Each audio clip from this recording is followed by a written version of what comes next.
Question. What law school did you attend, and where did you place in that class?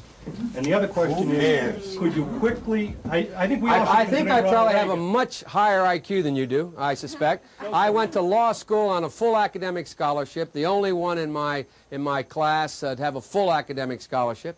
In the first year in law school, I decided I didn't want to be in law school and ended up in the bottom two-thirds of my class, and then decided I wanted to stay, went back to law school, and in fact ended up in the top half of my class. I won the International Moot Court competition. I was the outstanding student in the political science department at the end of my year. I graduated with 3 degrees from undergraduate school and 165 credits, only need 123 credits, and I'd be delighted to sit down and compare my IQ to yours if you'd like, Frank. If I could say one thing, I think just in my own, I'm not questioning your IQ at all. I'm just saying that with the people that we have elected to office in recent years, I think that we have to question their credentials very solidly. Well, I think you're right, Frank. But you know what I find kind of interesting?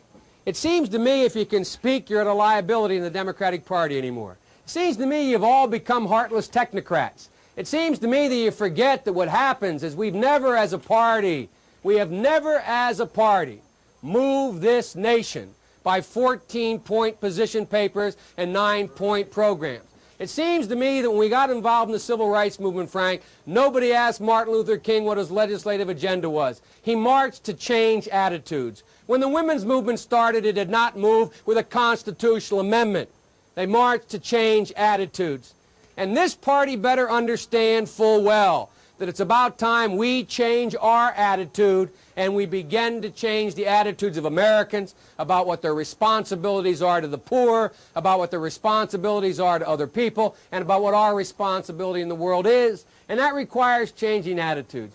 But Frank, I promise you, you'll see my 15-point plans and 19-point position papers, and you'll be able to make a judgment when Gary Hart and I stand there. Who knows more about foreign policy, Gary or me? And when you see that Dick Gebhardt and I stand there, you'll be able to make a judgment whether Dick Gebhardt or I know more about economic policy. But ultimately, Frank, this country needs a leader, and leaders change attitudes about people.